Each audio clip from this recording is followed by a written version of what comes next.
अभी बांग्लादेश में देख रहे थे ना, शेख हसीना तो हटा के भारत लाया गया यहाँ पर। इस साल तो हम नहीं कह सकते हैं, अगले साल बांग्लादेश फिर जाएगी शेख हसीना। फांसी की सजा, जो फांसी की सजा सुनाया वही नहीं रहेगा भैया। प्रधानमंत्री और गृह मंत्री चाह ले तो दुनिया का कुछ भी कर सकता है, लेकिन जब कश्मीर पे अटैक हुआ तो प्रधानमंत्री भी चाहते थे उस समय के जवाहरलाल नेहरू की इस अटैक को बचाया जाए, और सरदार पटेल तो तैयार थे कि भैया मारो इसको, छोड़ना तो है नहीं। तो दोनों की जिम्मेदारी बनती, बट दोनों कुछ क्यों ना कर पाए।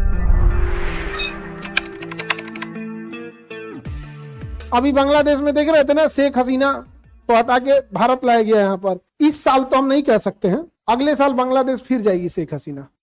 2027 में वापस बांग्लादेश में जाएंगी शेख हसीना। हाँ, फांसी की सजा, जो फांसी की सजा सुनाया वही नहीं रहेगा। बाकी और भी बहुत सारे स्टेप हैं, क्योंकि हमारे देश से राष्ट्रीय सुरक्षा का मामला है, हमको ज्यादा नहीं बोलना चाहिए इस मैटर पे, लेकिन जाएंगी शेख हसीना 2027 में। समझा गया? ऐसे कैसे खाली चल जाएगा, बस उसके बाद आगे नहीं बोलना चाहिए, क्योंकि अगर आपको कुछ चीजें पता भी रहती हैं लेकिन राष्ट्रीय सुरक्षा से रहता है तो उतने लेवल पे रखिए जितना की प्रभाव ना पड़े। समझ में आया कि नहीं आ गया?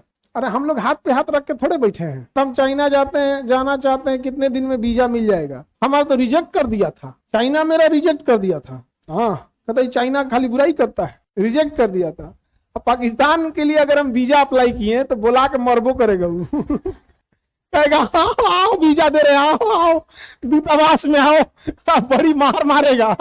कहेगा कि अबे दूरे से इतना गरियाता ही आदमी, चल गया पाकिस्तान में तो कितना गरियाएगा। आज जो हमारा पाकिस्तान का वीजा दिया, पाकिस्तान वाला ओकरा सस्पेंड कर देगा। 150 करोड़ आदमी में कोनो दूसरा नहीं मिला था, दे दिया वीजा उठा के, वो पक्का सस्पेंड जाएगा भैया। प्रधानमंत्री और गृह मंत्री चाह ले तो दुनिया का कुछ भी कर सकता है, लेकिन जब कश्मीर पे अटैक हुआ तो प्रधानमंत्री भी चाहते थे उस समय के जवाहरलाल नेहरू की इस अटैक को बचाया जाए, और सरदार पटेल तो तैयार थे कि भैया मारो इसको, छोड़ना तो है नहीं।